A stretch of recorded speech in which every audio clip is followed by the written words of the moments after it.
Okay, and welcome back to, I guess, this recording that we might be coining Crouch the Grouch, or Danny's Soapbox, or whatever we're going to call it. I'm here with Danny Crouch, the blue collar coach from chooseyourchapter.com.au. We've just finished a chat about semantics in the workplace, language in the workplace, how it can have a offhanded effect and a ripple effect throughout your team. But we want to go that step further now. We want to talk about toxic workplaces. Toxic workplaces, environments where staff are just disengaged, and how it leads to just staff turnover. And not just staff turnover, then the impact on trying to hire, if there's a bit of a reputation that's starting to get out amongst the industry of that workplace and so on. So you've got a bit of experience in this area. So, Danny, why don't you tell us just the impacts of what a toxic workplace has to profitability, to turnover, to absenteeism, everything. Well, I guess I thought about this the other day.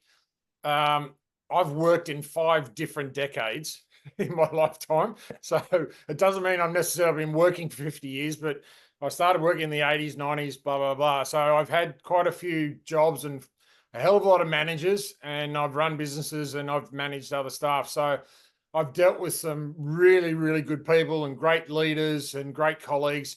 But then on the other side, there's some, and I guess the buzzword at the moment is toxic. There's toxic environments, there's toxic people.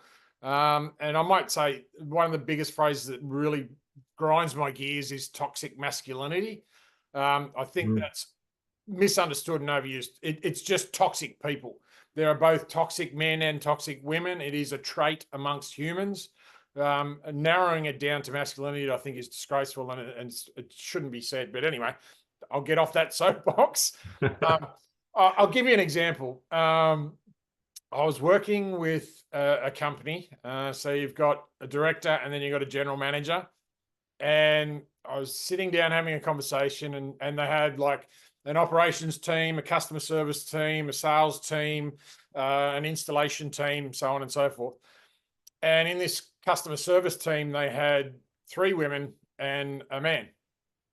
And this general manager said to me, "You know what, Danny, I need to really consider getting rid of these 3 women.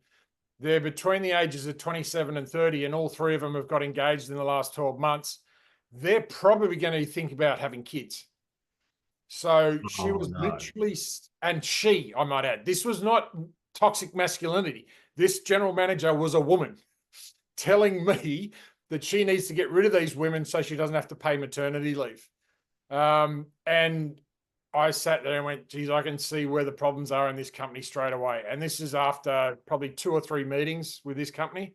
And that's quite confronting from a coaching perspective when you're employed to go in and try and build a culture or redevelop a culture and improve what they're doing, to know that the 2 I see in charge is probably Captain Toxic.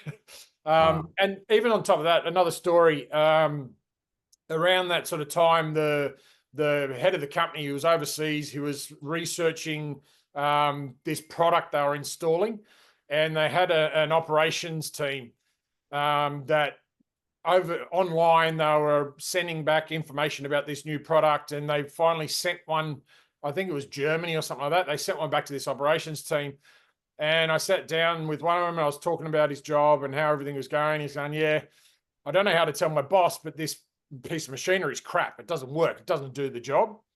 And unbeknownst, a couple of hours later, I was sitting down with the same GM again. And she was saying, "Oh, we're really happy about this new product. I've got the okay from the operations team." And I went, "Actually, no, I spoke to one of them 2 hours ago and they said it doesn't work." And the way she responded, it was such a personal attack on her, but it was obvious from an outsider looking in, going, "You don't have the trust of your team to be honest and open with you. And just the way you interact with your staff speaks volumes of how much trust they have in your industry and that environment." And a third story to sort of share some news. I was there, quite a bit of time. So I met some people. I try and talk to anyone and everyone in the business. And I'm Mhm. talking the bin men out the front. I'm talking couriers. I'm talking anyone and everyone. Because, someone like a courier, they're not paying you to drop something off, but how your business treats that person really resonates in how you treat everyone. And funnily enough, I was out and about with a couple of friends and I ran into a courier. And he goes, "Oh, you're that guy that used to be in such and such. You were helping them out." Yeah, yeah. And he goes, "Oh, wow, that woman, she was incredible. She got rid of half of the staff, and the place is half empty, and all this." And I went, "Yeah, no, it didn't surprise me. It didn't work out. There wasn't much I could do there to help." And lo and behold, when you're in a toxic environment, and if your intentions are to help, whether you're an employee, whether you're an outsider, a consultant, a coach, whatever, or you're a new manager coming in trying to improve a situation, if you've got that cohort of toxicity embedded in the company, they will find a way to push you out. And I don't need that. I've got, I'm happy with what I do and the intentions that I bring. And if I can sit down and have an honest conversation with the people that want to employ my services and say, "Look, if I see there's no hope for you, I'm going to tell you, and you either decide we need to fix this, or I'm just going to turn away and cut the contract up there and then." Because, and I deal in the world of strengths, and there's a strength, and I've actually got it open here. There's a strength called developer. And I was just developing some content. So when we talk about using strengths, we can use them to empower people, but we can also neglect them and use them in a disempowering way. And this is what someone with a developer strength would come at it using an unempowering way. So it spectates rather than contributes, or may pressure people into doing things they don't feel comfortable doing or is not within their strength. Can invest too much time trying to help people who do not want to or cannot be helped. All potential is equally important, and the key to growth is my investment. So that's a coach coming from a disempowering place, or a manager coming from a disempowering place. But if you dissect what that means, is basically you can't help people that don't want to be helped. Mhm. And to have the strength as a leader, as a manager, as a coach, as an employer, to be able to go, "I've tried to help you. You're not coachable. You're not willing to be helped. Maybe it's time we part ways, or maybe it's time for you to move on." So toxicity itself, it doesn't have to, it's not necessarily always from the management downwards, but it's always at the responsibility of the management to control or eliminate that toxicity. So there could be a disengaged member of the team that's being toxic in their behavior. And if a leader turns a blind eye to it, or is not strong enough to condition, repair, or exit, then their responsibility for the toxicity spreading through the workplace and the effect that it's having on those around that person. Would you agree with that? Oh, there's a bit of premise there. A lot of the time it goes unnoticed. Now you could say, well, that's neglecting your duties as a manager or an employer.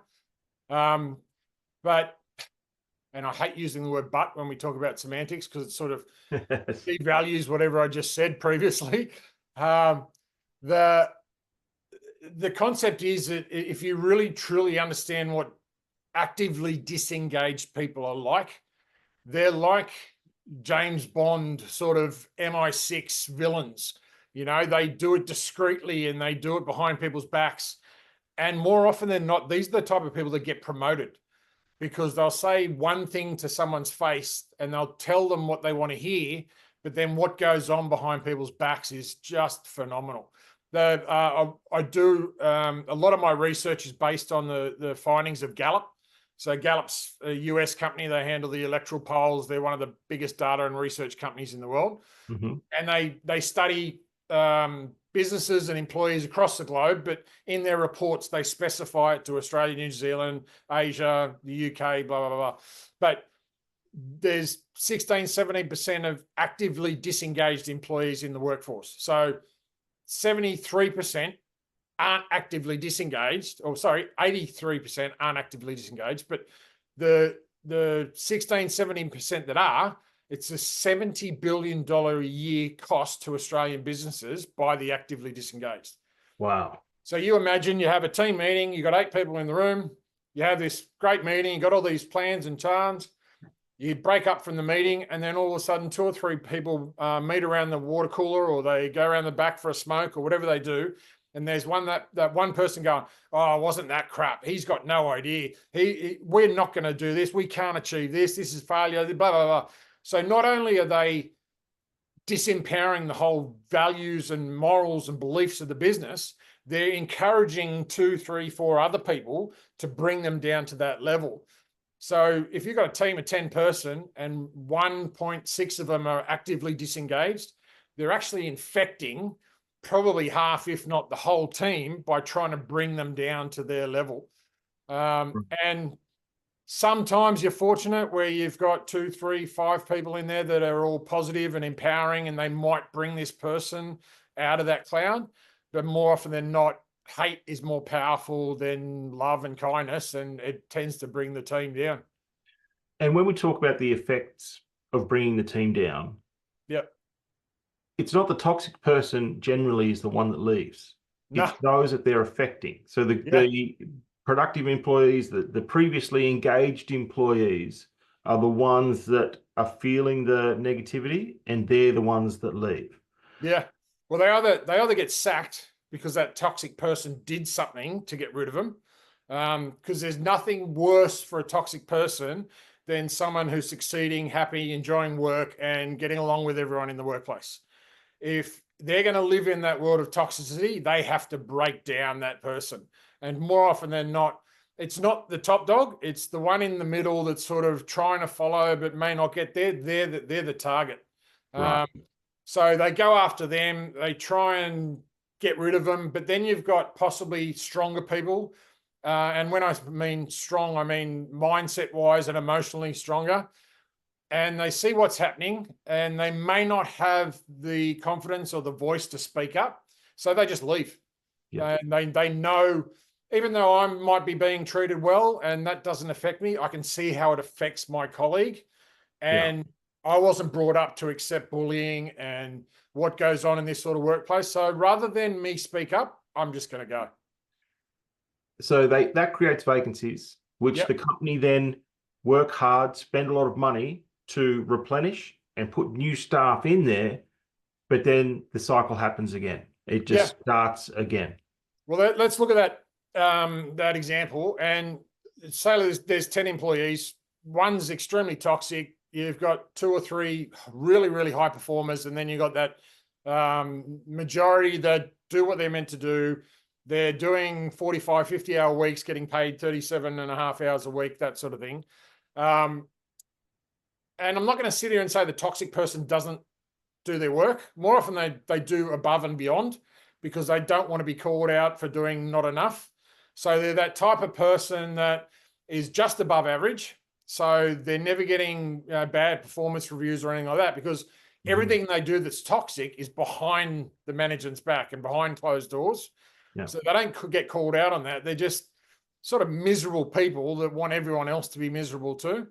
And let's say you've got someone, the mediocre side, and look, in the blue collar industry, we're talking national average is 12% turnover. In blue collar, it's 25%. So you're talking over a 12-month period in 10 people, you got one that's, well, closer to 2 that are highly toxic, and you're going to lose 2 to 3 people over that year.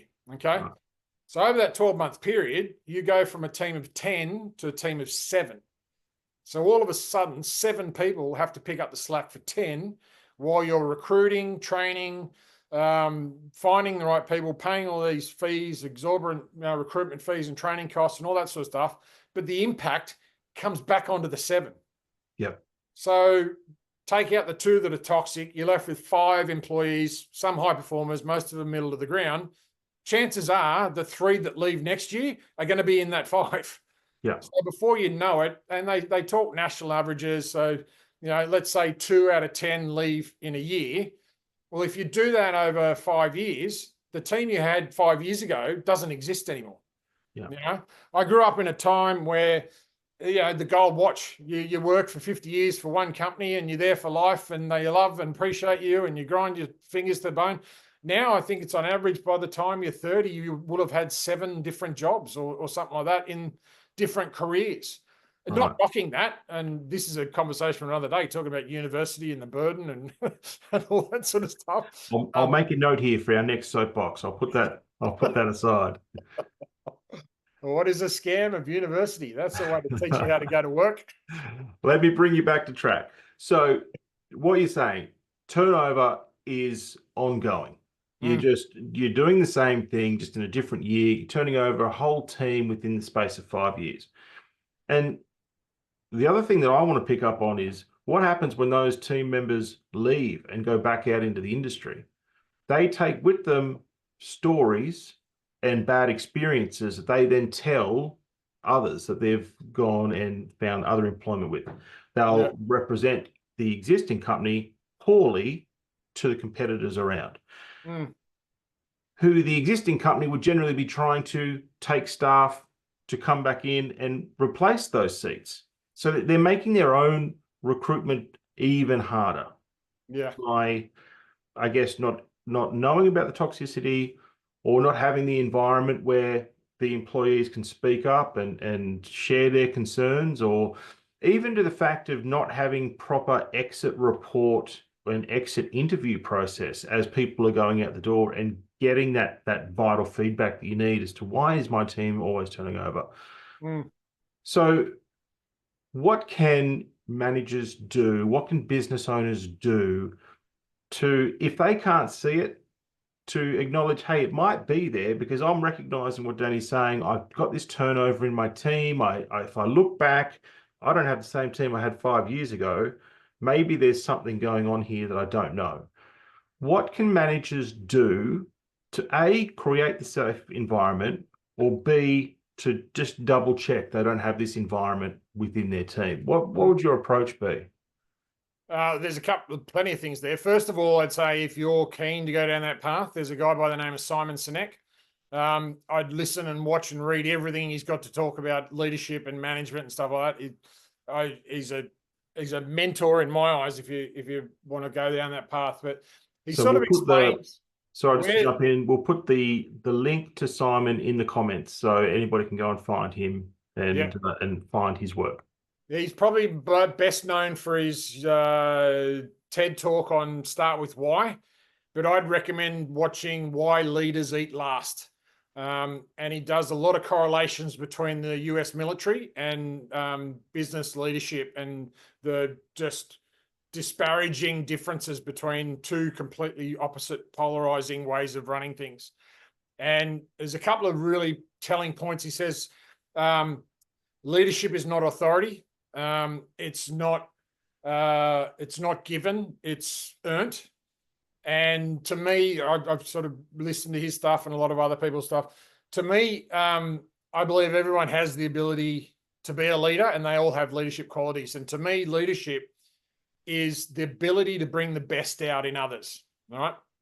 Now, talking sales, long time ago, and I was also in sales. I was running a regional team in Sydney, and I had this young American bloke, as Americans are, just gift of the gab, talk. He was by far the best salesman. Within, I think, 3 weeks, we made him the team leader, all this sort of stuff. And, I'd catch up with him socially, and I was out and about, and I ran into a guy that I knew who was actually in IT recruitment.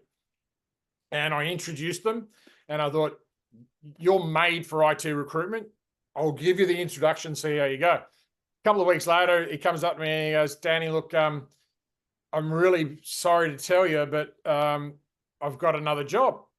I went, oh, awesome. What is it? Blah, blah, blah. He goes, yeah, I'm embarrassed to say, remember that guy you introduced me to? I went, yeah, did you get a job with him? Awesome. That is so awesome. Congratulations. I was hoping you'd get, and he's like, what? But you're losing your best salesperson. I'm like, mate, this is life. I want you to succeed in everything you can possibly do. And this job was always just a stepping stone for you to either take my role or go somewhere else and find something just as good. And I don't know whether it was the American in him or if it was just human nature. He could not comprehend that his manager was wishing him all the success in the world. And I don't think there are a lot of managers out there that have that strength and that ability and confidence in their employees. Absolutely not. I mean, at the end of the day, most managers are hamstrung by what they can, allow with pay rises and perks and all that sort of stuff. And if you embrace that and go, okay, look, this is the best I can offer you, I understand that might not be enough for you. If you find something better, hey, I hope I've given you enough learning and knowledge for you to take that into your next role. And the knock-on effect from that, there's a fair chance that person's probably going to do their best to try and find someone to fill their role. People talk, people know each other, that sort of stuff. And if anyone ever said to him, oh, I've heard about this company, they're going to go, oh yeah, brilliant, love them. If you get a chance to work for them, it's awesome. Rather than, oh yeah, I work for them, couldn't wait to get out of there. It's a hellhole. Yeah. You know what I mean? You're sending out a champion to champion your business for you. And it's going to be just little things like might leave a positive review on Google Reviews, might leave a positive thing on Glassdoor, might leave, just a thank you or a shout out on LinkedIn as he's leaving. I see that sometimes. I see people announcing their new job, but they can't wait to thank their past employers and what a great experience it was. And that's always such a nice thing to read. And it also, okay, I remember that. I'm going to remember that company name because, obviously they're a great workplace. Talking of remembering companies and the Simon Sinek thing, the whole start with why sort of concept, when I was first introduced to it, I was at a networking event. And I don't know if you've seen Start With Why, but it's the premise of we tend to focus on what we do and sometimes how we do it, but rarely do we explain why we do what we do. Anyway, I was explaining it to these, I think it was a finance guy and a real estate guy, and I was saying, it's fascinating how you come to these networking events and the first thing people say is, I do this and I do that. And literally interrupted. This bloke stuck his hand out and said, hi, I'm a termite inspection guy. And the three of us had a bit of a chuckle. And I was a bit of a smart ass at the time. When you go through sort of a personal professional development phase, you get this high and you're sort of on a cloud and all this sort of stuff. So I was a little bit obnoxious and we're quite happy to poke the bear, but I kept sort of pushing, why do you do it? Why do you do it? Why do you do it? And after about 5 or 10 minutes, he turned around and he goes, yeah. And this guy's probably mid to late 50s, looking at retirement sort of thing. He goes, yeah, for the last 10 years, me and my wife, we go over to the States, we hire a Harley Davidson and we ride across the country. And I said, so that's why you run a termite business, so you can afford to do that? And he goes, yeah. And I tell you, we've got a unit block here and we've lived somewhere else and we've had different termite guys. He's the only one on the Gold Coast I remember, because I remember why he's doing it. Yeah. You know what I mean? So there's so much around language, semantics, how you treat your employees, how you treat your customers, all that sort of stuff, and the reason why you do it. So if you're pissed off when an employee leaves, you might want to have a little bit of self-reflection on why they're leaving, because it could possibly be you. Yeah, absolutely. And I mentioned before, the exit interview process. It is so important. A lot of companies are a little bit hesitant to do it because they don't want to hear the bad. They don't want to hear the negative feedback on the way out. But that's your best opportunity. It's your best opportunity to truly get the results or response that you need to make that positive change, so you're not in this churn. You're not continually turning over. And in 5 years' time, you're looking back and saying, I've got the same team, or I don't recognize anybody from 5 years ago. And that's probably that's probably one of the biggest challenges I face, because to admit you've got a problem with turnover and absenteeism, who's accountable for that? Is it the person that went through the resumes? Is it the person that sat down in the interview and hired them? Is it the leadership group? Is it the work colleagues? Is it the business processes? And not too many people are confident enough to say, hey, yeah, I screwed up there. That's my responsibility. We hired the wrong person, or we did the wrong thing, or we did this. And that's the difference between highly successful companies and ones that just sort of scrape by. And this might sound like a generation gap thing, but we're constantly looking at where's the accountability gone? Who takes responsibility anymore? The ones that are accountable for themselves and are responsible, I find, are much, much more successful in business, in life, in everything they do. And just, even talking to other business coaches, it's not like there's probably thousands of business coaches in the country. We don't fight with each other. We build each other up. We share content. We share information.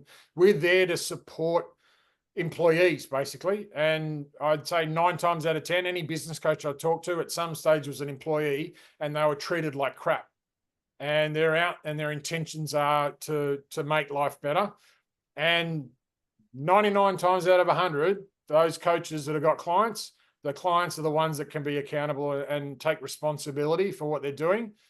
And they don't see what coaches are saying as judgment on them personally. It's a business is a growing organic sort of organism. And no one person's responsible for everything, but you can be responsible and accountable for what you do. And with good coaching, good consulting, and good development, you can get rid of the crap.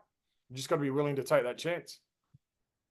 So toxicity, it could be the unseen trap within your business. And I don't know if trap is the right word, but it is the unseen problem.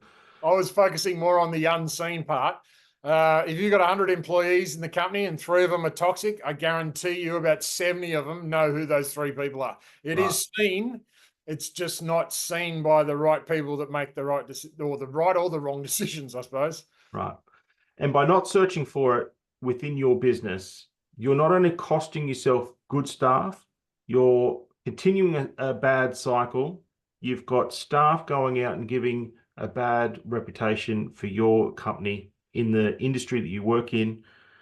And it's a cycle that's just going to continue to cost you money until you put on your brave pants and go into your workforce and find it. That's the beauty. And again, we get back to semantics. If you don't seek it out, okay, I look at it the other way. And this is what makes our business so unique.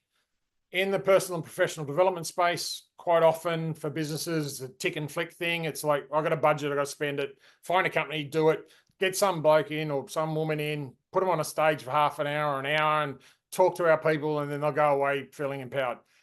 That's mandatory. People have to do it. They're bored. They're on their phones within 2 minutes, scrolling through their phones. They're not interested. It's taken them away from their job. So now they've got to stay back an hour later, blah, blah, blah, blah, blah. Instead of seeking out the toxicity, it's easier to weed it out. And what I mean by that is we come in and we develop a professional development program that's organic. Now, again, I'm quoting Simon Sinek. If you've got a scale of 100 people, you'll have the early adopters, the early majority, the late majority, and then the hagglers. And he sort of says they're the ones that still have rotary phones. That's the sort of joke he makes. But in that example, the latecomers are the toxic ones. So the early adopters, they're going to be 7, 8, 9, 10 people out of your 100 that if you go, hey, we're not making this mandatory. This is voluntary. We want people who want to growth and development. And let me tell you, in top 3 reasons why people stay in their jobs or leave their jobs is because they have a lack of personal growth and development and training. So you offer it to them and you develop a program that becomes organic. So I'm so driven by semantics and how you use language. Through our coaching programs, we develop the mindset so you start using a language that empowers you. And that's not by all means all of it, but that's just one little part. So all of a sudden you've got 100 people in a team or in a business, and 10 of them shift this mindset to talking in this way and behaving this way and achieving goals.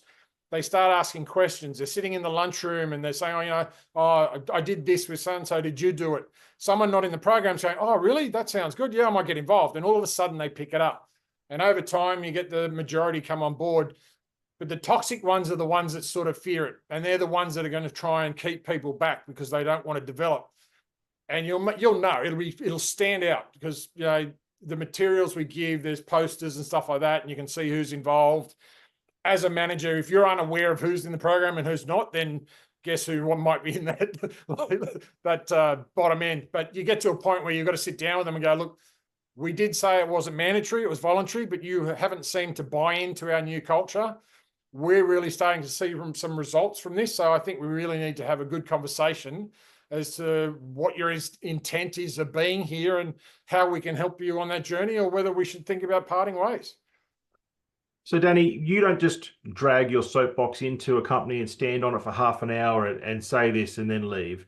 No. You're in amongst the workforce culture yourself. You engage with the leaders and you embark on a program for change, a program for education, a program that encourages buy-in and can highlight the positive costs changes as well as the negative changes if you don't engage. So, Danny, we're coming to the end of our time. So I just want to a bit of a shout out. Thank you for all your thoughts and insight today. I found it very enlightening. Any of our leaders, coaches, business owners, how can they find you? Probably wherever you're watching this clip, possibly LinkedIn or one of the other socials.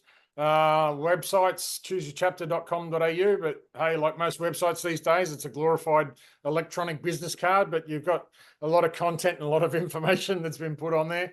But look, I'm more about connection. So connect with me on socials, basically.